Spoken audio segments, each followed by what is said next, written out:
Shalom, selamat pagi Bapak Ibu Saudara-saudari yang terkasih di dalam Tuhan kita Yesus Kristus. Kiranya damai sejahtera dari Allah Bapa senantiasa menyertai kita sekalian. Kini kembali lagi kami dari Bukit Sion Makale menyapa Bapak Ibu Saudara-saudari pendengar dimanapun berada pada minggu yang baru ini.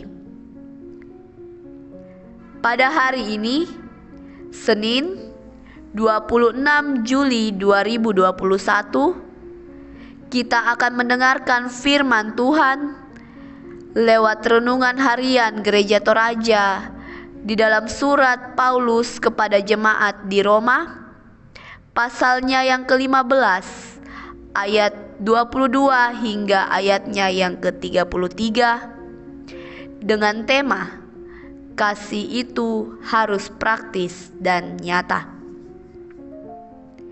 Namun sebelum itu, untuk mengawali renungan kita di hari ini, marilah kita terlebih dahulu bersatu di dalam doa. Marilah kita berdoa. Ya Tuhan, Allah Bapa kami yang ada di dalam kerajaan sorga, puji syukur kami panjatkan ke dalam hadirat-Mu Tuhan. Kami bersyukur pada minggu yang baru ini, karena Engkau masih senantiasa menyertai kami di sepanjang kehidupan kami. Tuhan, di pagi hari yang indah ini, sebelum kami memulai aktivitas kami rindu ya Tuhan untuk mendengarkan firman-Mu lewat renungan harian Gereja Toraja dari Bukit Sion Makale. Untuk itu ya Tuhan, berkatilah kami agar kami dapat mendengarkan firman-Mu dengan baik, dan kiranya kami tetap menjadi pelaku firman-Mu di sepanjang kehidupan kami Tuhan. Berkati pula hamba-Mu ini yang akan memberitakan firman-Mu, agar firman-Mu ini dapat hamba sampaikan seturut maksud dan kehendak-Mu saja ya Tuhan. Inilah yang menjadi seruan kami Tuhan. Ampunkanlah dosa dan pelanggaran kami, sebab kami adalah umat yang tak luput dari kesalahan. Di dalam nama anak-Mu Yesus Kristus, kami sambut firman-Mu. Amin. Bapak Ibu Saudara-saudari yang terkasih, pembacaan kita pada pagi hari ini terambil dari kitab Roma 15 ayat 22 hingga ayatnya yang ke-33 dengan judul perikop harapan Paulus untuk datang ke Roma. Saya akan membacakannya untuk kita semua. Ayatnya yang ke-22. Itulah sebabnya aku selalu terhalang untuk mengunjungi kamu. Tetapi sekarang, karena aku tidak lagi mempunyai tempat kerja di daerah ini, dan karena aku telah beberapa tahun lamanya ingin mengunjungi kamu, aku harap dalam perjalananku ke Spanyol, aku dapat singgah di tempatmu dan bertemu dengan kamu, sehingga kamu dapat mengantarkan aku ke sana. Setelah aku seketika menikmati pertemuan dengan kamu. Tetapi sekarang, aku sedang dalam perjalanan ke Yerusalem untuk mengantarkan bantuan kepada orang-orang kudus. Sebab Makedonia dan Akhaya telah mengambil keputusan untuk menyumbangkan sesuatu kepada orang-orang miskin di antara orang-orang kudus di Yerusalem. Keputusan itu memang telah mereka ambil, tetapi itu adalah kewajiban mereka. Sebab jika bangsa-bangsa lain telah beroleh bagian dalam harta rohani orang Yahudi, maka wajiblah juga bangsa-bangsa lain itu melayani orang Yahudi dengan harta duniawi mereka.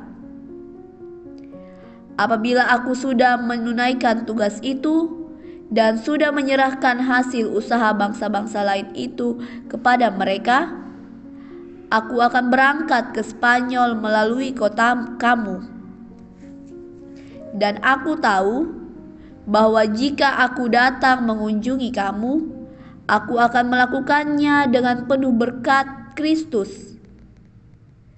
Tetapi demi Kristus Tuhan kita dan demi kasih Roh, aku menasehatkan kamu, saudara-saudara, untuk bergumul bersama-sama dengan aku dalam doa kepada Allah untuk aku, supaya aku terpelihara dari orang-orang yang tidak taat di Yudea, dan supaya pelayananku untuk Yerusalem disambut dengan baik oleh orang-orang kudus di sana, agar aku yang dengan sukacita datang kepadamu oleh kehendak Allah beroleh kesegaran bersama-sama dengan kamu.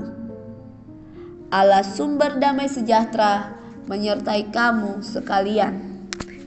Amin. Bapak, Ibu, saudara-saudari, tema perenungan kita di hari ini ialah kasih itu harus praktis dan nyata. Kasih itu harus praktis dan nyata. Dalam suratnya kepada jemaat di Roma, Paulus menuliskan surat ini dalam rangka pelayanan rasulinya kepada dunia bukan Yahudi untuk mempersiapkan jalan bagi pelayanannya di Roma serta rencana pelayanan ke Spanyol. Pada ayat sebelumnya, di ayat 13 hingga ayatnya yang ke-15, Paulus mencoba meyakinkan orang percaya di Roma bahwa ia sudah berkali-kali merencanakan untuk memberitakan Injil kepada mereka. Namun hingga saat itu kedatangannya masih dihalangi. Dan di dalam ayatnya yang ke-22 hingga 32, Rasul Paulus kembali menegaskan kerinduan yang sungguh untuk mengunjungi mereka, sehingga ia menyatakan rencananya untuk datang dengan segera. Bapak, Ibu, saudara-saudari, mengapa Paulus terhalang untuk pergi ke Roma? Alasannya ialah karena di dalam penginjilan Paulus memiliki prioritas, yaitu tempat-tempat di mana Injil belum pernah diberitakan, di mana orang-orang di tempat itu belum pernah mendengar tentang Kristus. Sedangkan Roma adalah suatu kota di mana penduduknya telah mengenal Kristus. Dalam ayatnya yang ke-24, Paulus mengutarakan maksudnya ini agar jemaat Roma dapat mengantarkannya. Namun bukan hanya mengantarkan atau menunjukkan jalan saja, tetapi Paulus berharap agar jemaat di Roma mau menjadi jemaat pengutus untuk pemberitaan Injil.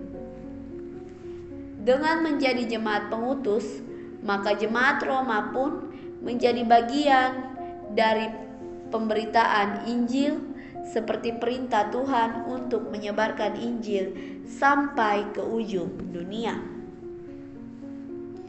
Bapak, Ibu, saudara-saudariku yang terkasih di dalam Tuhan, pada ayatnya yang ke-25, 26, dan 27 dijelaskan bahwa Rasul Paulus mau memotivasi jemaat di Roma untuk turut serta meringankan kesulitan saudara-saudara seiman di Yerusalem.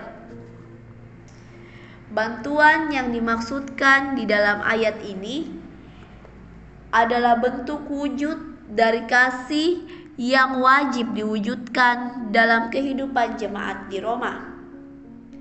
Bantuan ini merupakan suatu bentuk persembahan yang mempunyai nilai cukup besar sebagai wujud dari kasih tersebut. Sehingga kita mau diajarkan bahwa kasih itu harus diwujud nyatakan di dalam kehidupan sehari-hari, baik dengan anggota keluarga kita, anggota jemaat, atau bahkan dengan setiap orang yang kita temui di dalam hidup ini.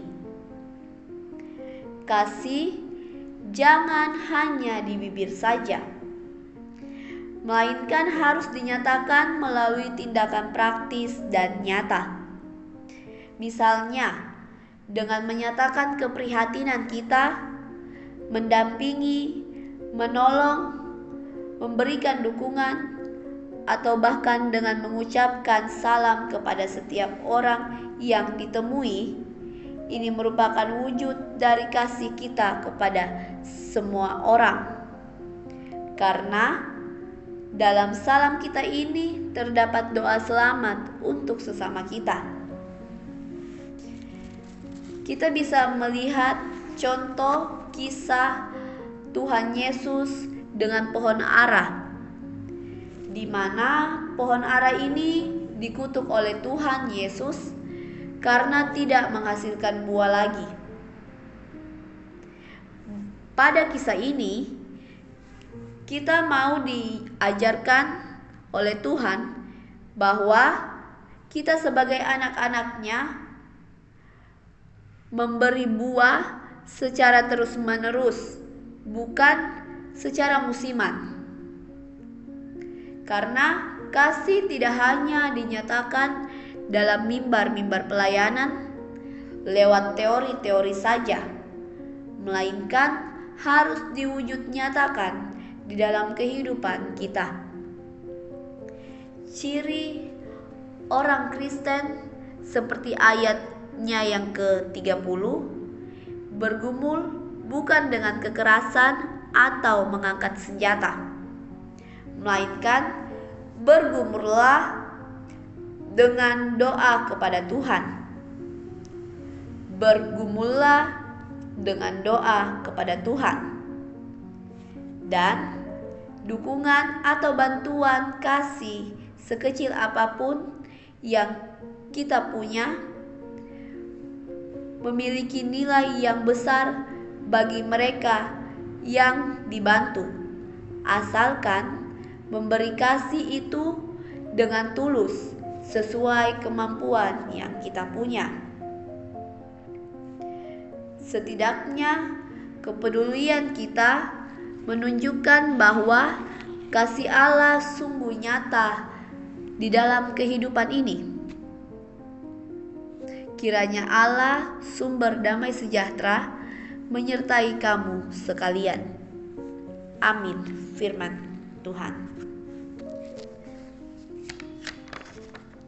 Bapak, Ibu, Saudara-saudari dimanapun berada, untuk mengakhiri renungan pagi di hari ini dan memulai aktivitas kita selanjutnya, marilah kita bersatu di dalam doa. Kita berdoa.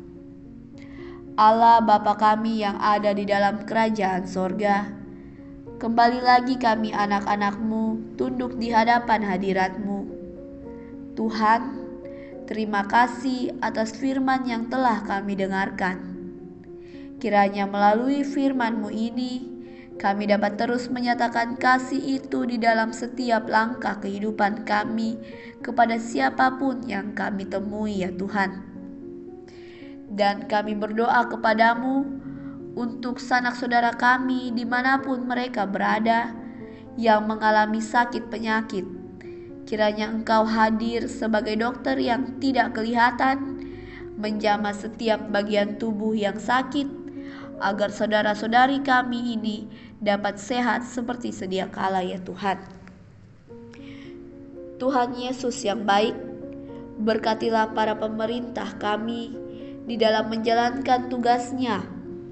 Sertailah mereka agar mereka dapat diberikan kebijaksanaan untuk mengatasi segala persoalan yang terjadi, terkhususnya persoalan pandemi COVID-19, agar pandemi cepat berlalu dan bangsa ini dapat kembali melakukan aktivitas seperti sedia kala dan namamu dapat dipuji serta dipermuliakan. Tuhan Yesus, sekarang kami akan melakukan aktivitas kami di hari ini. Kiranya Engkau senantiasa memberkati segala aktivitas yang akan kami lakukan di hari ini. Inilah yang menjadi doa kami ya Tuhan. Di dalam nama-Mu kami berdoa. Amin. Demikianlah renungan kita di hari ini. Selamat menjalankan tugas tanggung jawab kita di sepanjang hari ini di dalam kasih Kristus. Dan tetaplah menjaga diri agar terhindar dari virus corona. Tuhan Yesus memberkati kita semua.